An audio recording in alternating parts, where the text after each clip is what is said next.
ফজরের কসম করে আল্লাহ বলেছেন, ফজর সকাল, ফজর নিঃশ্বাস ছাড়ে। অসাধারণ একটা আয়াত, ফজর নিঃশ্বাস ছাড়ে। আজকের এডুকেশন সিস্টেম আমাদের এটা বিশ্বাস করবে সকাল নিঃশ্বাস ছাড়ে?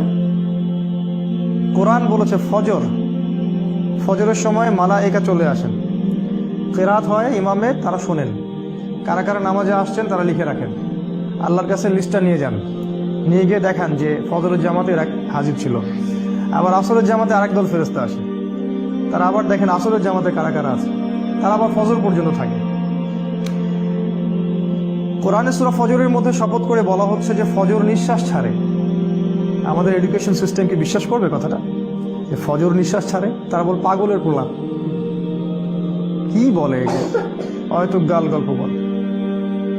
এই জন্য আমি বারবার বলি যে this education system is created by দাজ্জাল। এই এডুকেশন সিস্টেমটা ক্রিয়েট করেছে দাজ্জাল নিজেই।